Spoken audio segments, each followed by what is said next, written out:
Hello, everybody, and welcome back to another episode of Esoteric Agenda. I'm Roger Hanson. I'm your host, and with me is my co-host, Mark Edworthy. Lord Edworthy.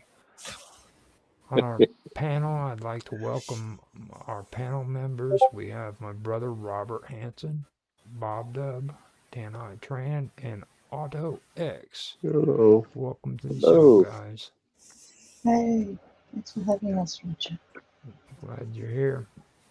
Now, with the introductions being said, I'm going to say tonight is going to be a good show because we are going to get into probably one of the most esoteric subjects all throughout history, and this is Jacob's Ladder. Okay. Now, if anybody's not aware of the story of Jacob's Ladder, the account comes from the book of Genesis, which is 28:10 through 22. And of course, the central figure to the story is Jacob, and he's the grandson of Abraham. Now, according to the story, he travels alone because he's fleeing after deceiving his brother Esau. Okay, and he stops to sleep in the wilderness and uses a stone as a pillow. And while he's asleep that night, he has a dream, or a vision actually, whichever way you want to call it. But in the dream, he has a vision of a ladder or a stairway which stretches from earth up to heaven. Okay, and in the vision, he sees angels that are ascending and descending on it. And at the top stands God, who speaks directly to him. Okay. Now, I don't know, Dan, do you have any extra stuff you want to add to that? Because you're the prominent religious. Well, yeah, like I said, this is something I was feeling when I was one time I was going to church and I was not able to receive communion. And I was just standing at the pew and looking up at the people going up and down to receive communion, right? Mm-hmm. And I look at them, and it just dawned on me that this is the Jacob ladders that Jacob was dreaming about. Wow. Was people ascending and descending on the Son of Man. So yeah, that was your theological insight. I thought you were quoting Aquinas or something. No, no. I don't know. I've heard that one before. That's church theology, but yeah. I like that. Your view of Jacob's ladder is a queuing system. Yep. You should come to Britain and join post office queues every single day. Oh. You're not receiving quite the same thing, though, Mark. They're not receiving the body and blood of Christ, though.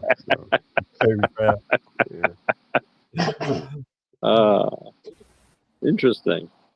Yeah. Well, I'm looking over the chapter and verse here, and then I got it back here. So this was a vision in a dream where God spoke to Jacob and reassured him. And Jacob rose up early in the morning and took the stone that he had put for his pillows and set it up for a pillar and poured oil upon the top of it. And he called the name of that place Bethel. Right. But the name of that city was called Luz at the first. And Jacob vowed a vow, saying, if God will be with me and will keep me in this way that I go, and will give me bread to eat and raiment to put on, so that I come again to my father's house in peace, then shall the Lord be my God. And this stone which I have set for a pillar shall be God's house. And of all that thou shalt give me, I will surely give the 10th unto thee. So this sounds to me like an agreement. Right. You know, if you feed me and clothe me and take care of me, and of course he does mention specifically bread, right? So that does bring in the sacrament of communion that Pan was talking about. But it's almost though I'd noticed Jacob is saying, if you take care of me and get me home, then I will, then I'm your man. So there is you will be my God if you do all these things for me.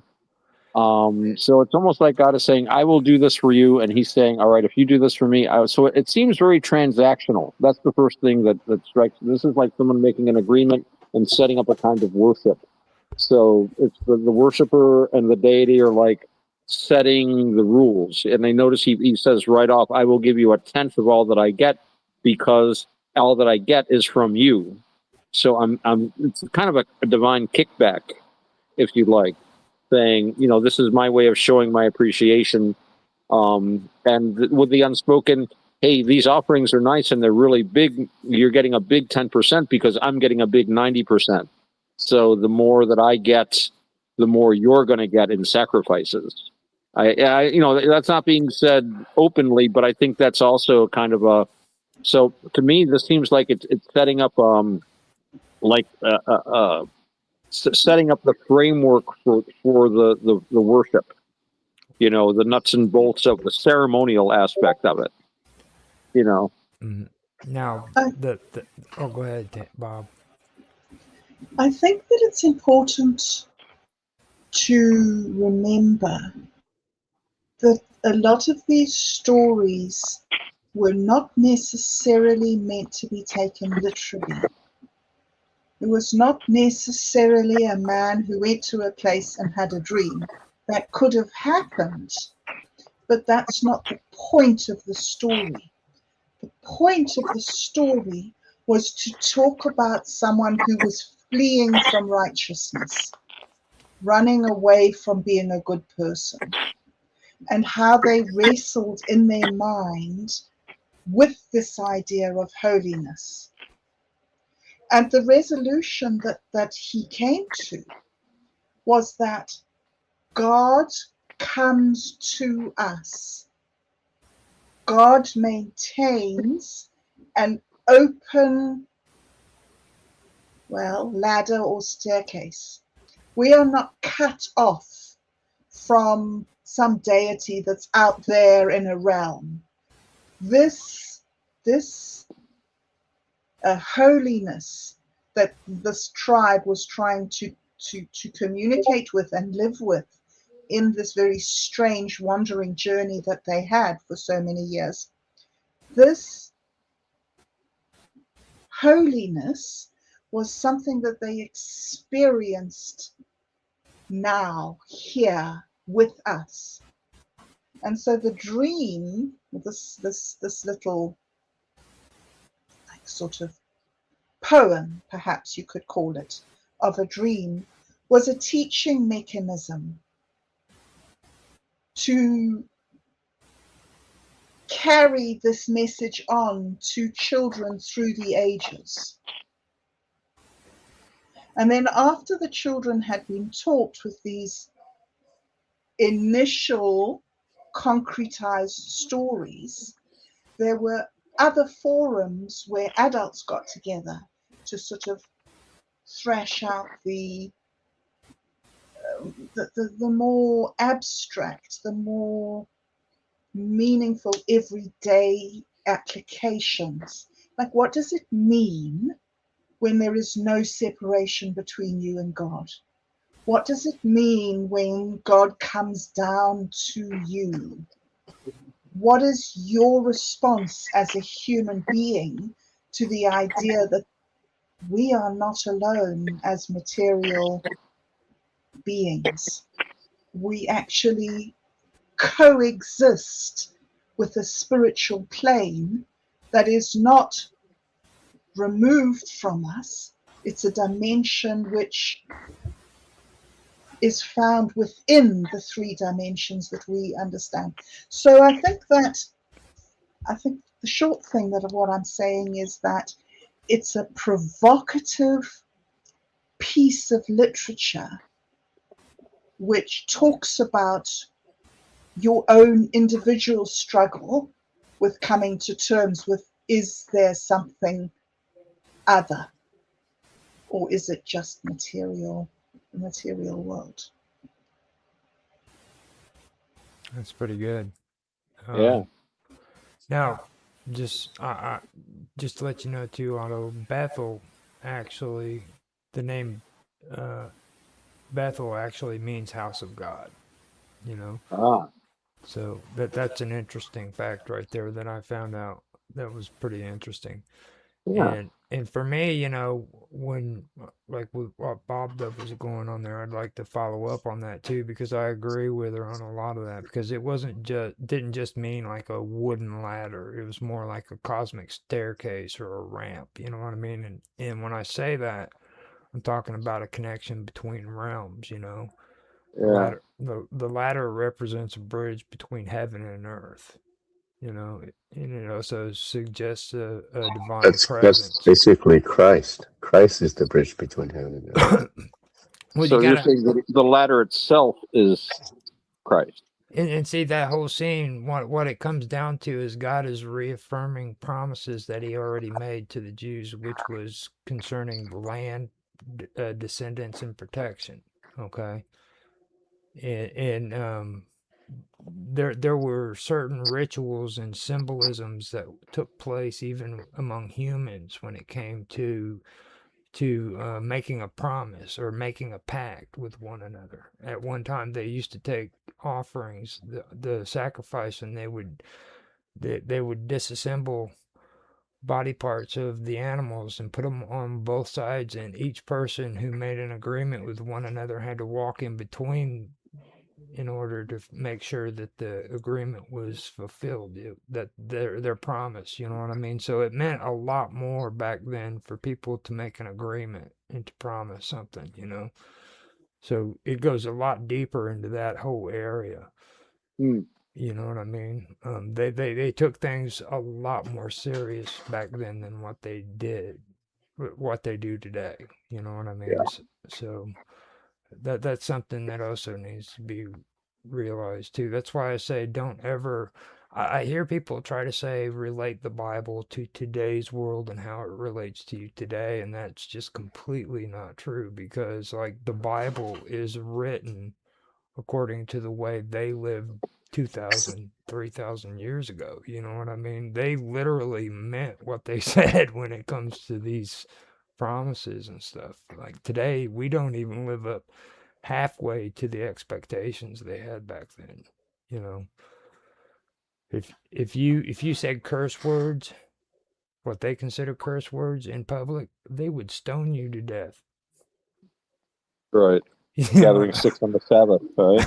yeah, you know that they would literally stone you to death for that stuff. You know, so Yeah, um, but and the thing too, it says you keep your top your like your pyramid, your body pure, and yeah, it's like I heard of it in the thing. They say when it's part of God's thing that when you're supposed to keep your temple clean and healthy, was as He does, or well, I but think that's Saint Paul. Saint well, Paul's letter to the Is, Corinthians. isn't this a bit of a problem when you look at it from a modern perspective? The Bible, written over arguably at least the New Testament, 1,500 years, not being relevant to modern day society, and therefore you have this sort of you have a form of dispossess, um, dispossession, if you like. You have agnostics such as myself and atheists. Um, yeah, there's a because it's not seen as relevant to modern day. People sort of just get dispossessed. I mean, you guys look at the Bible as a piece of literature, then okay, that's how you see it. But for us believers, the Bible is the living Word of God, the Word of the living God. And so, even though it's written thousands of years ago, it's it, it it's still relevant to us today, and it speaks differently to different people. Yeah, but it's like you don't have to be 100% church to believe in the words. Because to me, No, I mean it's deeper than that. If you read it 100 times, 1,000 times, its well, meaning gets deeper every time, and it speaks to your personal circumstances. yeah, Each of us differently. I mean, it set of has mind. Your yeah, set of mind. yeah, yeah, yeah. Anyway, you mentioned about Bethel, right? Jacob Yep. called the place That's Bethel. Bethel. Bethel. Yeah, Bethel means the house of God, right? Right. Because he thinks he considered that place the what he's witnessed is actually that ladder is that gate to heaven, the gate of heaven, Right. and And that's what we believe is the church today. and The church today is the house of God. Right? and Otto read where he built a temple there, didn't he? Otto. I think he fell asleep. You know. Or he's muted. Well, yeah, he built a temple there, didn't he, Otto? According to what you read. That was what it said. Let me go back to chapter and verse here. Called him, and Jacob rose up, and he set it up for a pillar, poured oil upon it, and the stone which I have set for a pillar shall be God's house. And for all that thou shalt give me, I will surely give the tenth unto thee. So yeah, that sounds like that's the foundation of his temple. God's house sounds like a temple to me. Yeah. Now the ladder, the thing that I get out of the ladder is like it suggests like there's a divine presence that isn't distant from person. It's Right. accessible. You know what I mean? And it's like if you look at the way the angels move up and down uh, on this ladder in his vision, that shows me like a ongoing interaction. It's Uh-huh. divine. It's divine communication, basically. You know what I mean? So Right. it really doesn't matter what time period you're in. It kind of goes into what Tan was talking about. You know what I mean? Like this is something that you can relate to on a personal level, no matter how many years Right. later. You know what I mean? Um, and then a lot of people don't look into it. Like when you look at awakening, okay?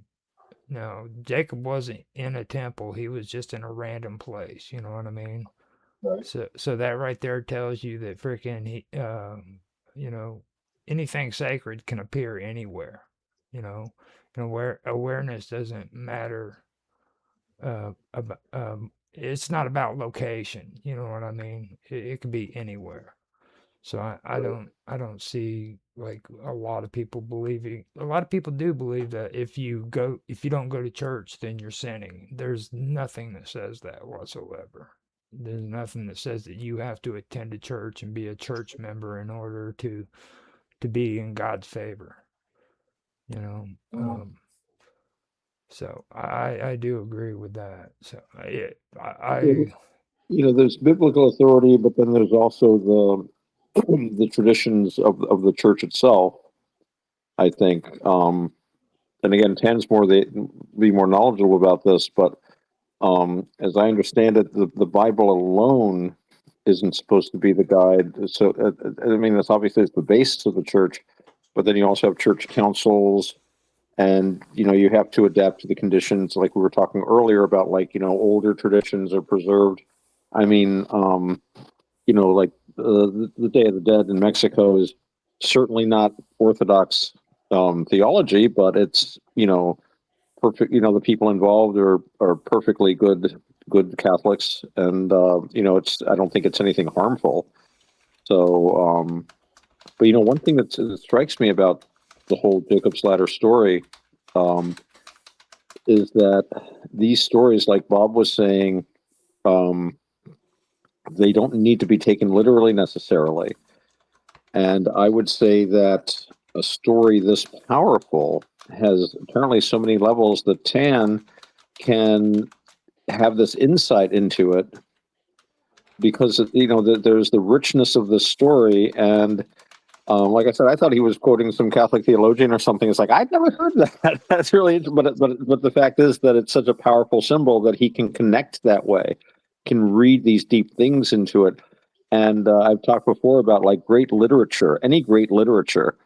There's so much more in it than the author even knows sometimes. I can read Shakespeare today and I get things out of it that I'm sure he had no, when he was writing it, wasn't thinking about specifically my insights that I'll gain from it.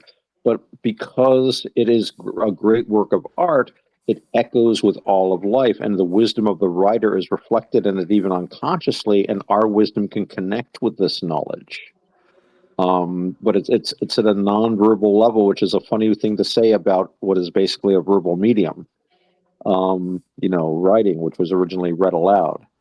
So I guess that's my little rant. I think I'm ranted out on that.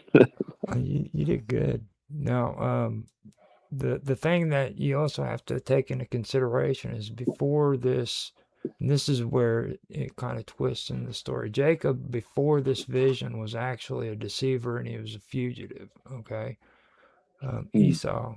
Esau, he deceived Esau out of his right, because he was actually the one who was supposed to get it. And with the help of Rebecca, he also fooled his father into giving his oath to him for Esau's Right. fortune. Okay. Sold his birthright for a pottage, Mhm. something like that. Yeah. Because he was the one who was supposed to actually be given all of the birthrights that was passed down from his father. Okay. Um, and what happened was Jacob or Rebecca actually put wool, I believe, on his arms to make to where he would feel like Esau. And there's a ritual that they had to do. I believe it was where he had to cross his arms Uh-huh. and he had to hold them over. And at that time, his father had become really blinded. He couldn't see very well, so he felt his arms and he felt the hair and he thought that it was Esau. Right.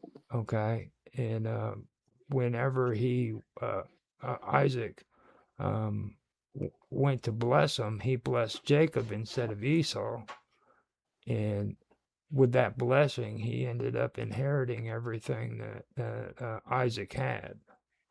Okay, so after that happened, out of fear for his life, he fled from his brother because his brother friggin' swore that he was going to murder him. He was going to kill him.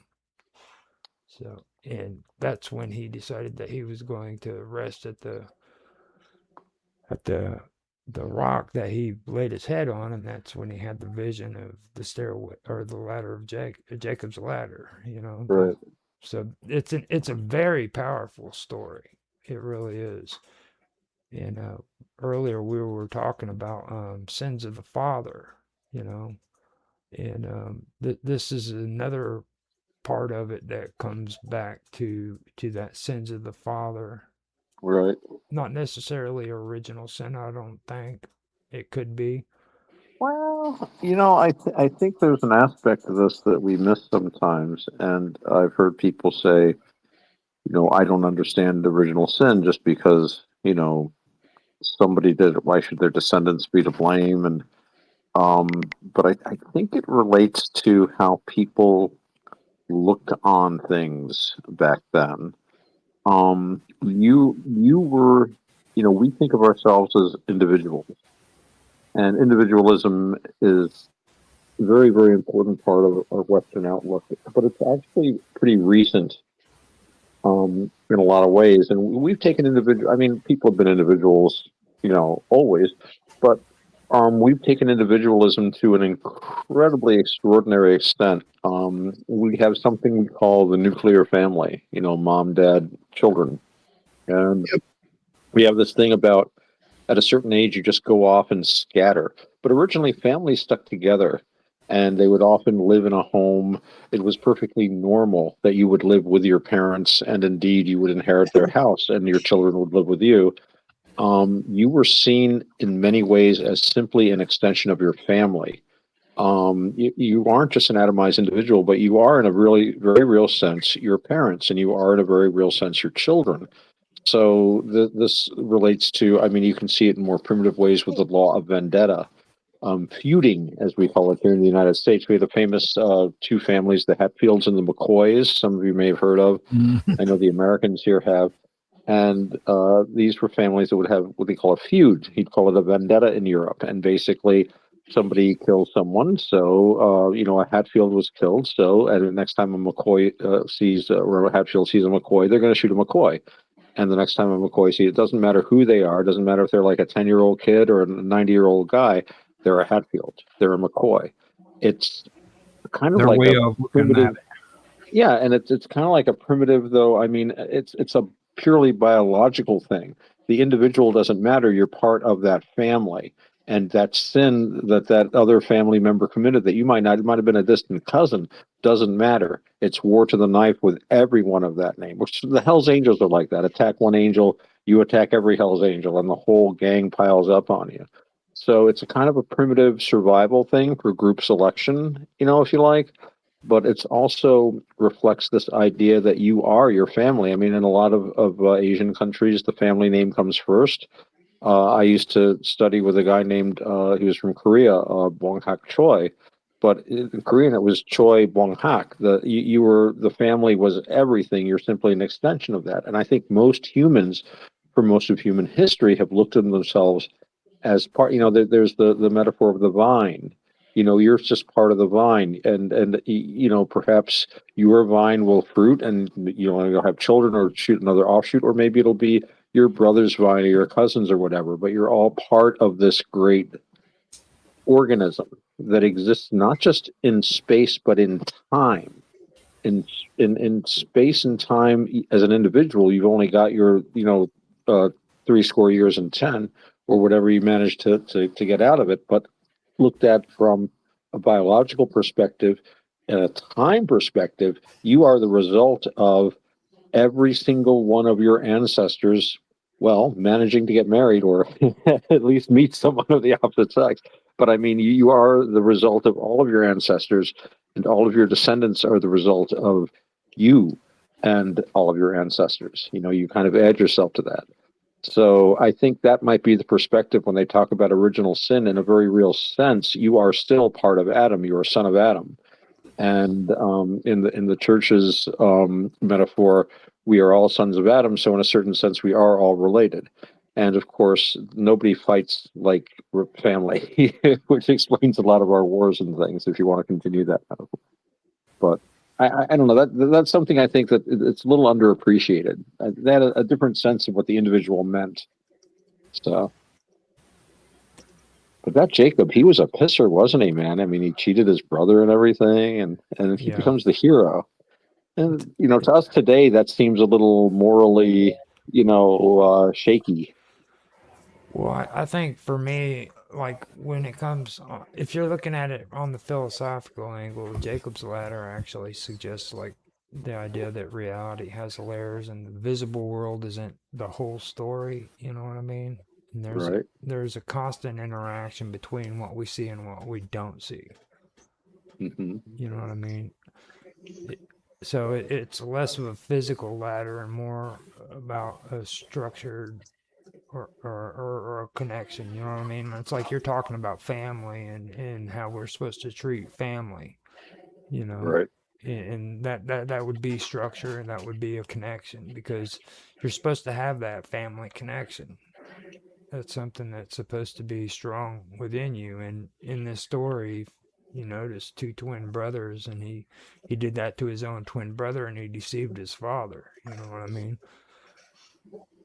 So Do you remember even at birth, Jacob uh, tricked Esau and came out first, didn't he? Ah, Or not? trick Esau, but he's like One Esau side, was supposed to come out first, but then somehow yeah. uh, That reminds me of a culture that had this teaching about twins. They always claimed that the second born twin was the oldest twin because the older, having better manners, would say after you and would let the younger one go first. Well, see, that gets me into. I'm not going to talk about the cosmic weave because that's another story. That's another episode. But I can bring up the cosmic egg, which I got some of my information from that I used for the cosmic weave. And the cosmic egg is very interesting because here you have two twins. In the cosmic egg story, you actually have two sets of twins, you know. And I mentioned that before, which I thought was interesting. And that right there goes into and the cosmic egg actually is another aspect of it, which goes deep into like this whole connection between realms, you know.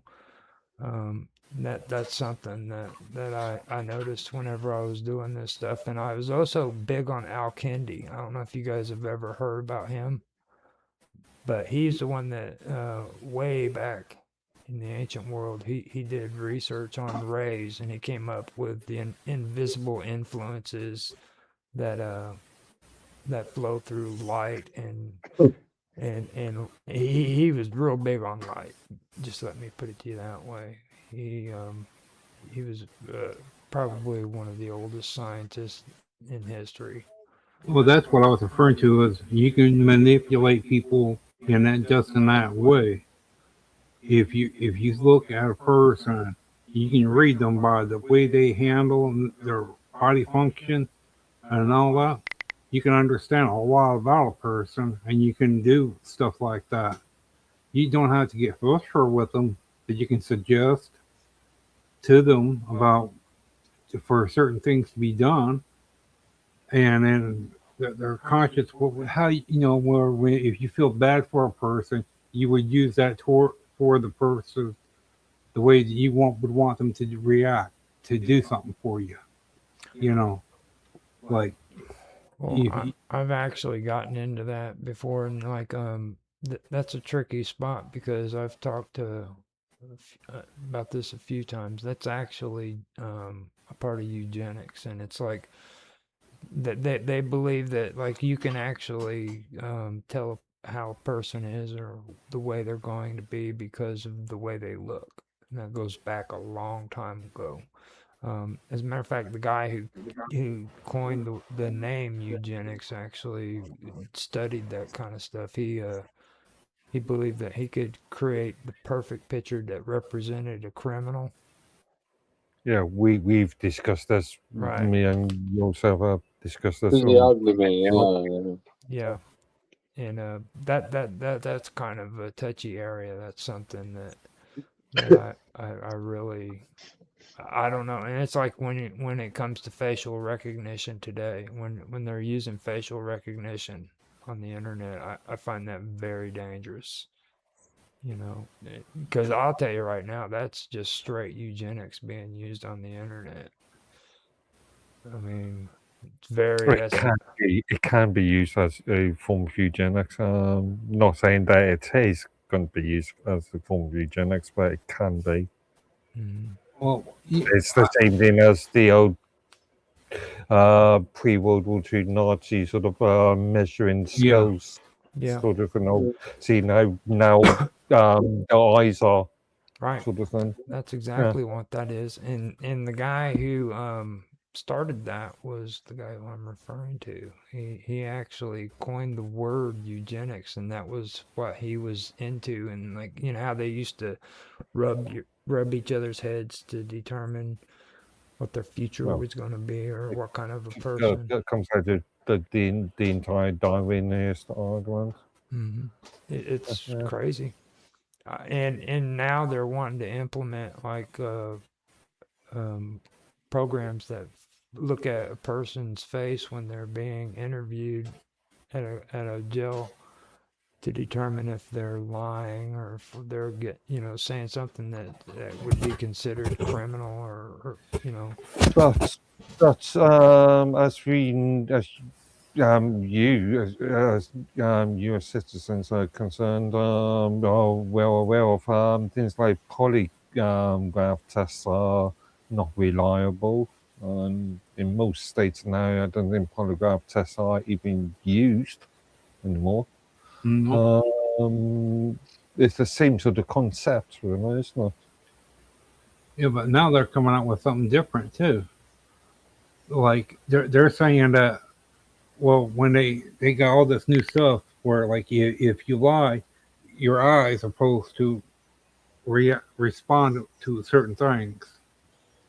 And now, and in courts, your fingerprints, they found out that, okay, like your fingerprints, how everyone's supposed to have different fingerprints all through.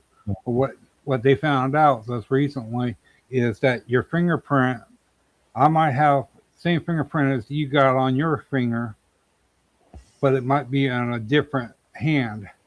And when you fingerprint people on all that, now they got to be more specific on like if your fingerprint I wouldn't matches. I wouldn't call fingerprinting eugenics. That's actually Oh, I'm not saying that. no, I mean it's But going back to your point,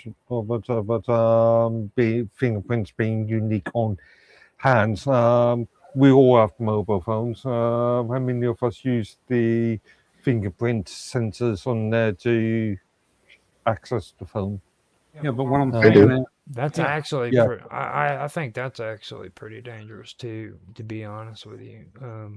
And I mean, I find it disturbing that they can take your fingerprints just by you touching your phone. That's just Well, Well, generally it's speaking, the fingerprints are stored within the phone yeah. alone, well, generally speaking. part of it is, I used to know a guy that was an ADA, that's an assistant district attorney for a major city in here, a major metropolitan area, and we were talking about this was many years ago, but already people were worried about computers uh, centralizing all of this information, and basically these databases, and they'd made a change recently in our state where it used to be if you were pulled over by a cop, the cop would take your license and radio in and find out if there were any outstanding warrants, if you're a maniac or something, and they'd get back the information and then they would write you a ticket. And then they changed it so that instead the police cars would all have computers in them, and when they got your license, they would feed the data into a computer and they'd have your whole file in front of them so they could see all the information. And a lot of people were getting upset about this, saying, "Oh my God, it's going to give the cops all this information on you. They're just going to have this data." And my friend who was an ADA said, "What do you think happened when they just radioed in? They gave them the exact same information. They don't have anything different. It's just that, and really what it comes down to is, and it used to be they pull you over, radio in, write you the ticket. Now they take your thing back. They have to get their computer up.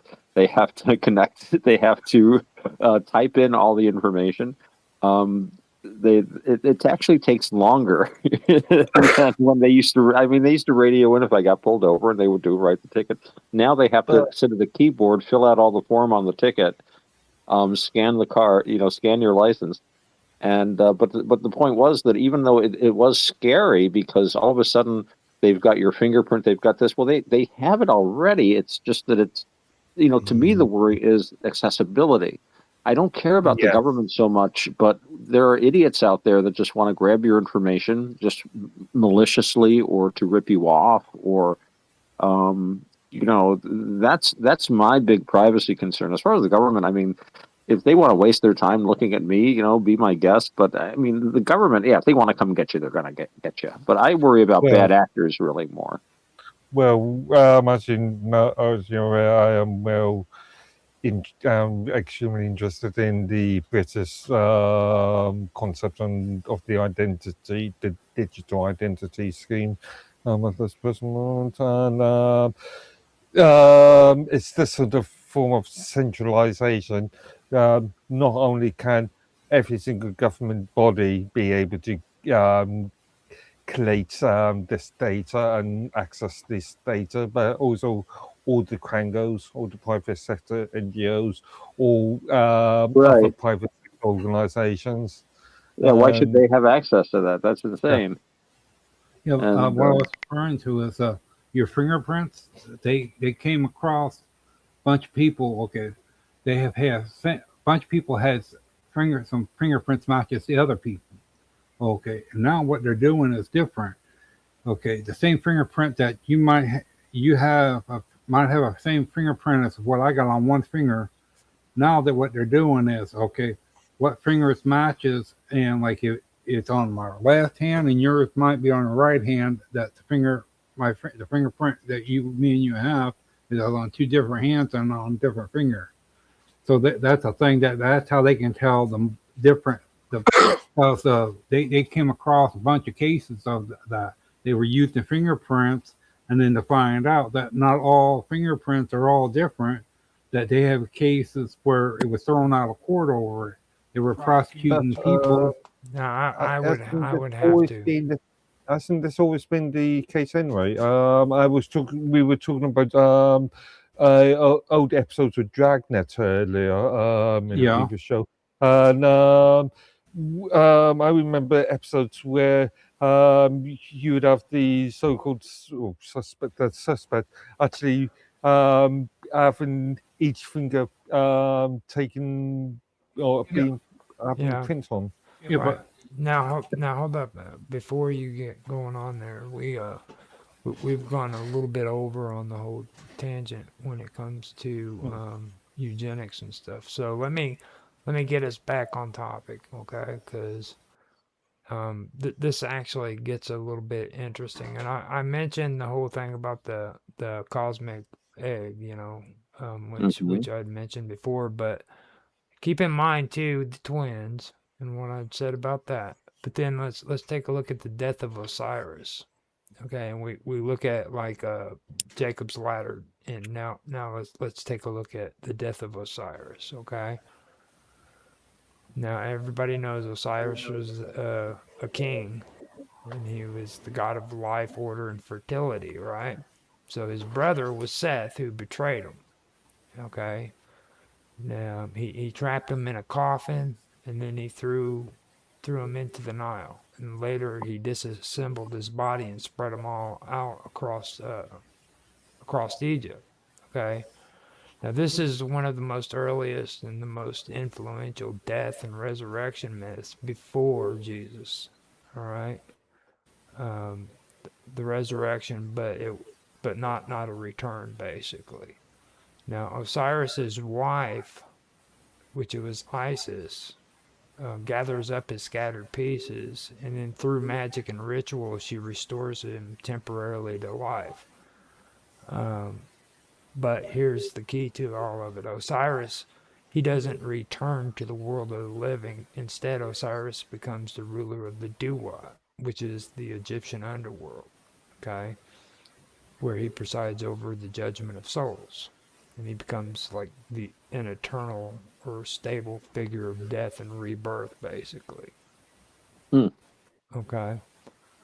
Now,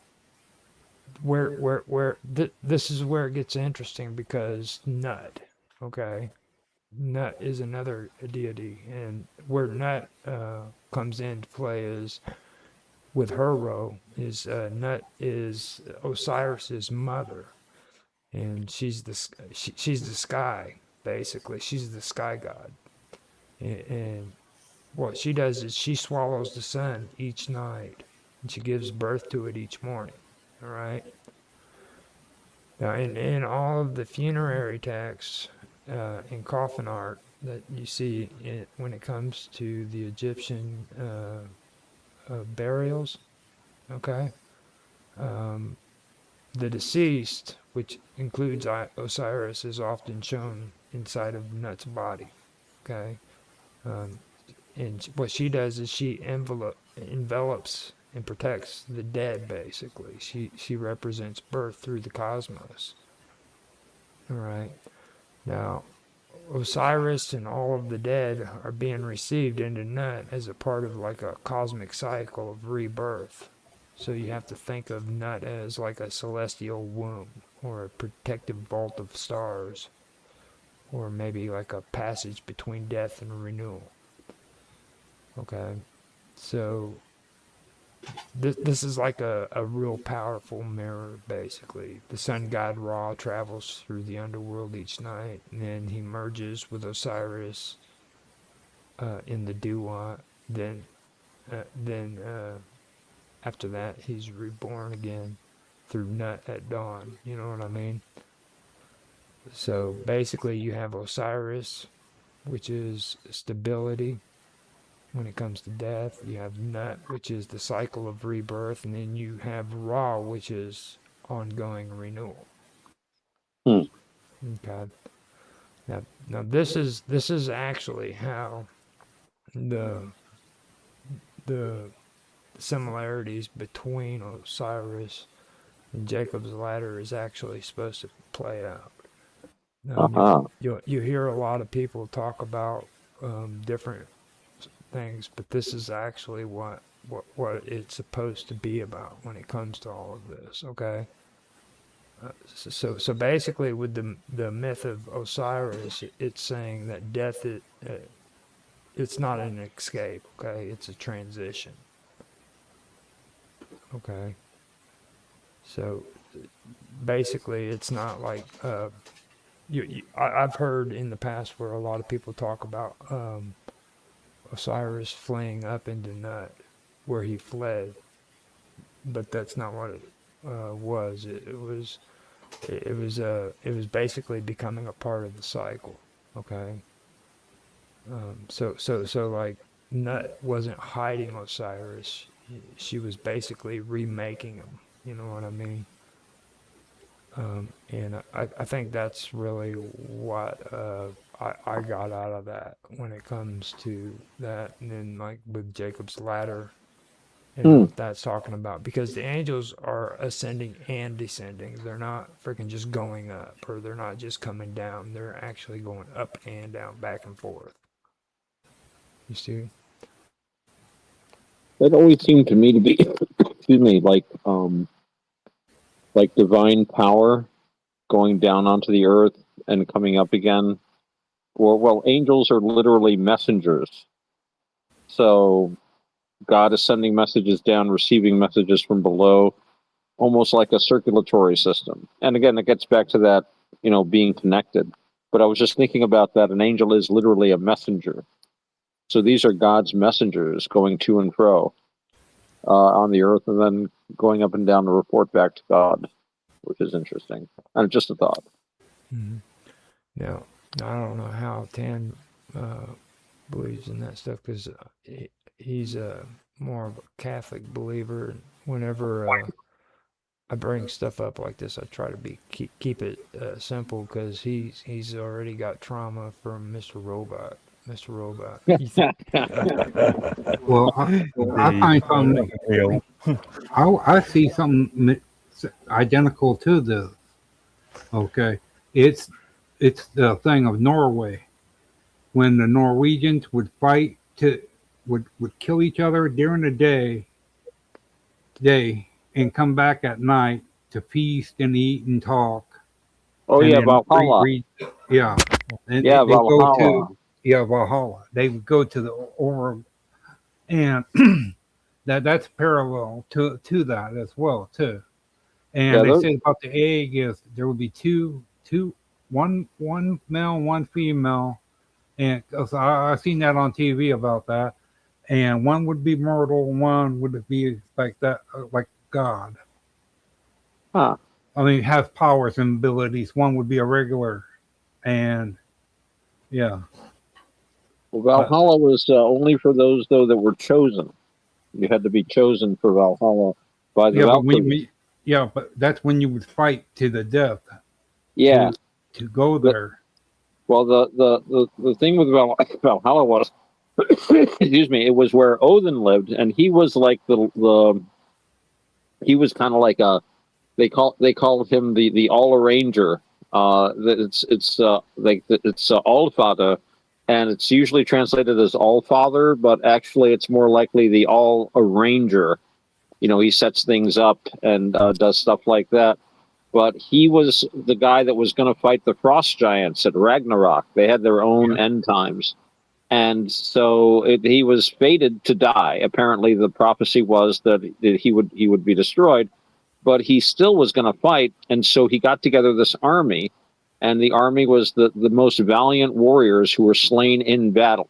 And they would be chosen, and after death, they would go to Valhalla. And yeah, that's what they did all day. They'd fight and kill all day, and then at night they'd like pop back up. Everybody would be, hey, that was a great, way you chopped my head off, Bjorn. Let's go have a horn of meat and a haunch of. Actually, they had a magic pig that would be roasted, and they could cut meat off it, and it would never run out. And they had it was just a very crude kind of a heaven where it's like you got to basically feast and fight all And the time. But they were supposed to be keeping in training for when the end of the world came, because one day Odin would say, all right, we're going to go fight the Frost Giants, and we're going to lose, but we're going to fight really hard anyway. I don't know how many of them would suddenly have a cold or have a strained back, but that was basically what they were there for, I think. There's like supposed to be 7 things of when you die there. 7 levels. Yeah, something like 7 things. Yeah. Oh, right. Well, the realms are interesting in Norse myth. I'm not really an expert. And the trouble is, we don't know a lot. There's so much that's missing. I mean, all we've got like a handful of poems and some inscriptions and stuff.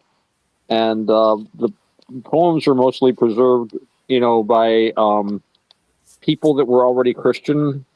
So I guess in Iceland, particularly, they weren't really hot anti-pagans.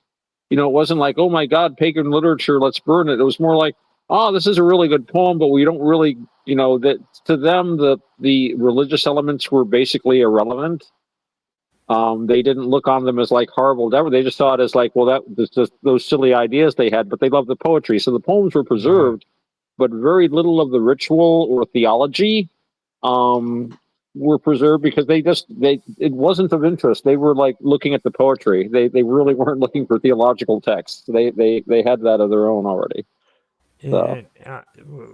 Me and you actually talked a little bit about this before, Otto, too, and I want to point it out when it comes to the Norse theology. Like, even people who are linguistics that study it say that freaking most of the translations are horrible.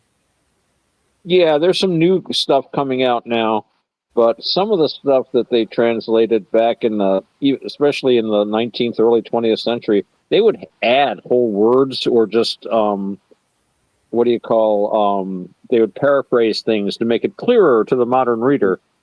And but I think there are some good translations coming out. Jackson Crawford just did a translation of the Poetic Edda, and I believe he's working on the Prose Edda if it's not published already. And his translation seemed to be pretty good. So that situation is improving, I think. But to be fair to the 19th century, the Victorians have done this to a lot of different aspects of history. They've just made things hard. They just I blame it on the Latin. No, the Romans are the ones who really started this. Like, they should never have tried to translate Greek into Latin. That was just the horrible mistake, and they just continued to do it all through time. You know what Latin eventually led to, though, Roger. Latin? Eventually, it became the French language. French, Roger. Yeah. Well, that's it. Now, nothing should be translated into Latin. It will become French eventually. Now, for me, the connections basically when it comes to Osiris and when it comes to Jacob's ladder, it has to do with connection, uh, and I believe that it's cyclical and it's immersive as well. All right, I don't think that there's any climbing that's required, and I think that the divine contains you. Basically, death goes into transformation and then rebirth, and I know, Otto, you kind of have your issues on that. Like when it comes to reincarnation, you don't Right. you don't dig into that too much, but that is a But fascinating. sorry, I just find that interesting because of your sort of Buddhist or Buddhist. Oh well, it's not that. It's just I tend to use the term rebirth rather than the term reincarnation. It's just a little technical quibble. If I was Hindu, I would say reincarnation. But in Buddhism, you would say you take birth.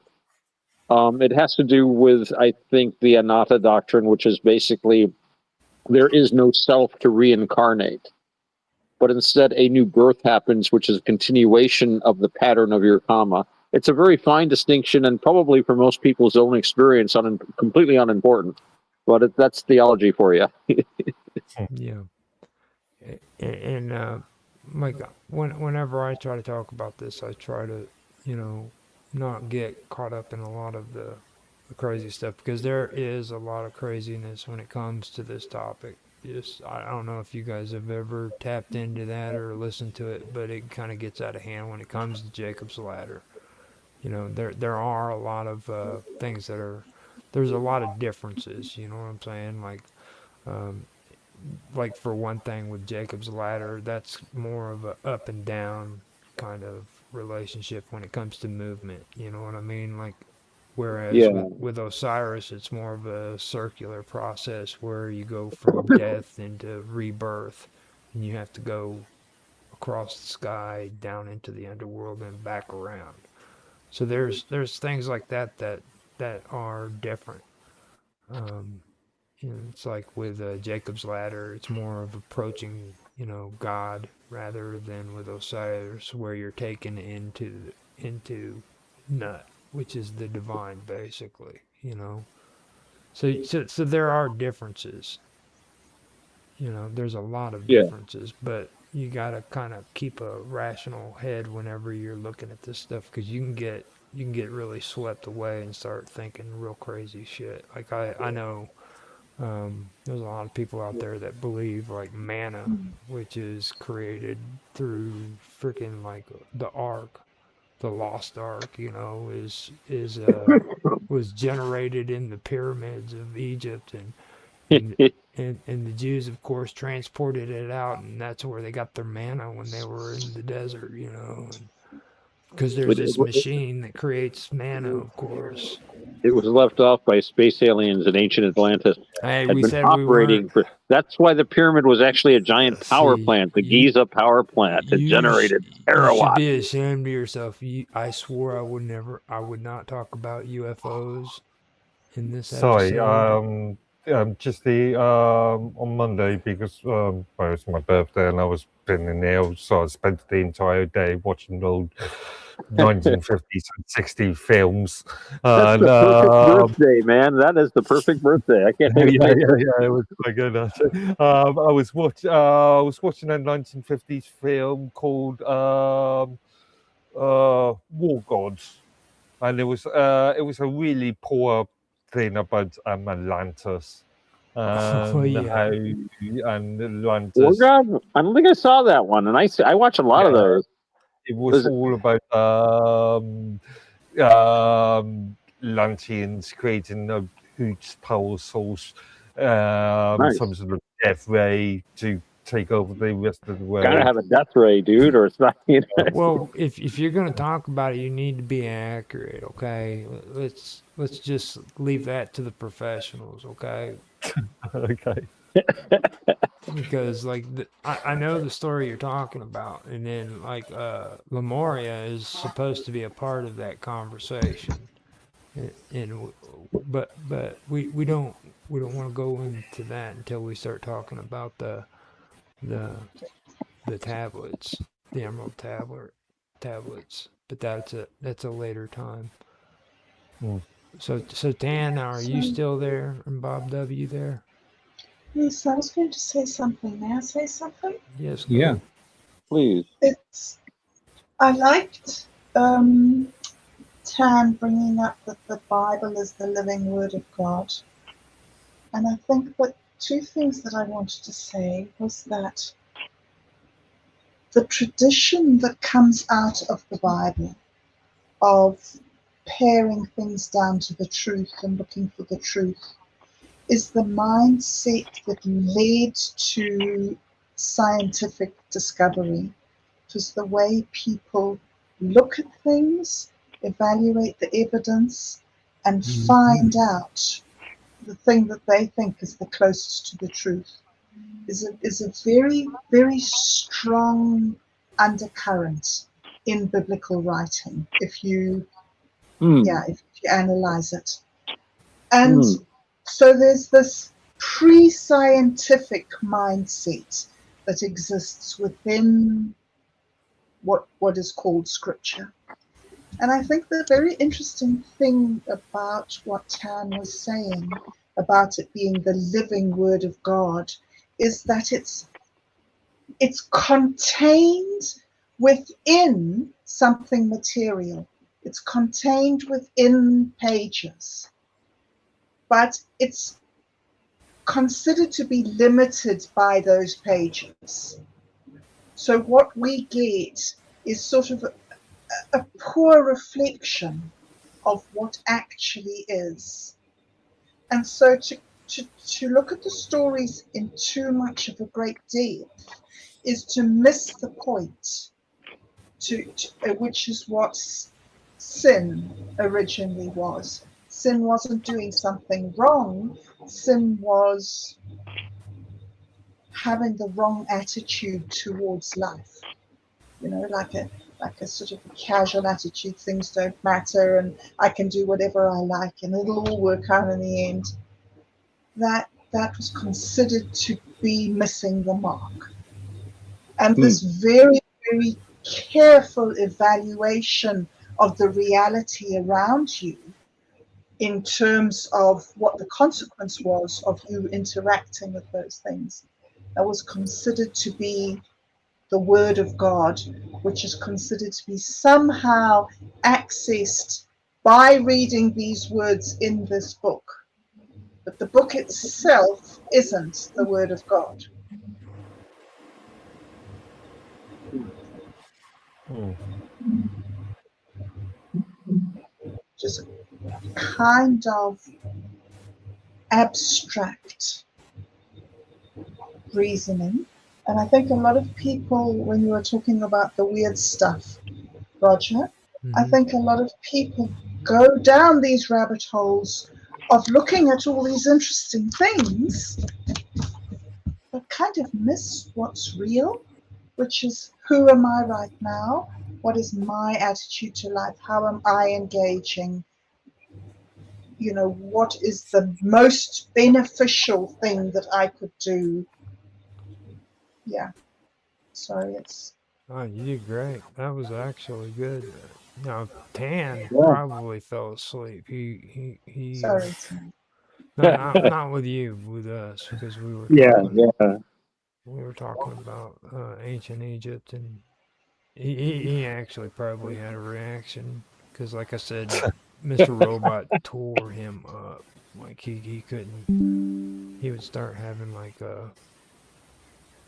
you should hear him in chat whenever he was on Elements talking to Mr. Robot. Those two, I got on Elements one time and there was like over 175 Yeah, comments overnight, dude, just Hmm. between those two. yeah. I remember waking up, then just reading this litany of comments and taking, what, 30, 40 minutes to get through them. Yeah. So Mm. Wow. I try to be nicer about it, because there is some interesting stuff, and I think that the message does get lost in translation, and I think that it's a lot deeper than just pages. because you can, if you look at the message and you actually look at the message um, without no, look at the message instead of the messenger, you'll find out Mm, that there's something real there. You know what I mean? There's a message that goes on even farther back before the Old Testament. yes. You know. There is a problem with people who discover something and then say it's theirs. Like these people discovered God and discovered great truths and now claim God. As this is God, how we say is God, and it's our God. And it's Right. like, really? Really? That's your God? There's only one God. You can't own God. Well, yeah, but I find out where that's true because there's different countries that does do that even today. That when you hear them, for what they were talking about, like I my God is where it, it's supposed to be for everyone. No different outlook of religion to it. It's all the same thing. Hmm. Yeah. But it is interesting that you can, people will say, well, um, Mark, you're in the United Kingdom where the king is the head of the church, and he speaks for God. He appoints the bishops and so forth, and I imagine he's supposedly signing off on all doctrine. So that's a way of saying this is God and this is how you worship him, and it's written into the. I forget when they had Catholic emancipation, but you had to be a communicant of the Church of England to hold any sort of a position in the government, right? I think up until uh, probably Maybe 100 post-Victorian years era. ago. I know Sir Richard Burton was very obviously a Muslim if you read his writers, but read his writings. But he obviously couldn't be. He still went to church and stuff. He wouldn't today. In fact, he'd probably be Lord Mayor of London But instead of like a minor official out in Italy. now, before we end this episode, I want to ask you guys something and see if anybody knows the answer to this. Do you know what the difference is between esoteric and exoteric is? Yeah. Let's hear it. Well, exo. X means outside. Exoteric is the obvious outside explanation. Esoteric is the hidden, something that's usually only communicated to a few. So you could say that that you have the exoteric form of a church. You have the esoteric aspect of the mystery of transubstantiation. Maybe might be a way to put it. I don't know. Tan's asleep, so he can't correct me on that. Yeah. I don't know. Well, it's Friday. It's Friday, and he likes to drink his Canadian beer, so it kind of gets him sleepy. And That's what that was in that bottle. I wasn't sure. last week he ended up like getting back on in his freaking robe and stuff because he was falling asleep and stuff. So, um, we have come up to an hour and 8 minutes. I think we've done a pretty good show, making a show here. Does anybody have 17 minutes after 12. 17 minutes after 12. So, yes, this is the time to end the show. Perfect, Roger. Perfect. Okay. 17. So Well, would, actually, 17 minutes after 5. Aha! Five. so with that being said, I want to do like I usually do. I want to see if you guys want to give your socials because this is going to be edited and put on the Wonderful World of Weirdness as well as Strange Stories, Cool. which you guys can find on YouTube, Rumble, and Strange Stories is on YouTube and on minds.com. So you guys can find it there after it's done. So with that being said, Mark, you want to give your socials so people know how to find you? Sure. Well, just let me go drink. Yeah. Minds.com username Medworthy. Just the one platform. How about you, Bob Dub? You I'm also on minds.com as Bob Dub. okay? And how about you, Otto? How can people get in touch with you? Well, my new streamlined version is minds.com, auto_x, that's EX, or check out my website, navakavada.org. That's NAVAKAVADA. It's spelled just like it sounds. All right. And how about you, Tan High Tran? You still there? If he isn't, we'll move on. But I want to at least make it an effort to see if he's there or not. Don't think so. You'll have to, yeah. Okay, so with that being said, you can find me and Robert Hansen on minds.com at my account, which is Roger_Hansen. You can also find us on X, Roger Hansen at ROGLOL1973. I am also on Discord at the Wonderful World of Weirdness. You can check us out there. I not only am I on Minds at Roger_Hansen, but we do have a group that's available for you to join. It's called Strange Stories. You can find us on minds.com there, and I do have a channel for that on YouTube. So you can check us out on YouTube at Strange Stories, where I don't cut all my videos down into 15-minute segments. I have the full edited versions of it, so you can go there to check it out. So that if you enjoyed the show, please like, subscribe, share, make comments, give us some feedback, let us know what you think, and we will respond. If I don't do it, somebody on the panel will, most definitely. We always go on there and talk to one another every once in a while. So, so I hope you guys have a good night, and we will talk to you later.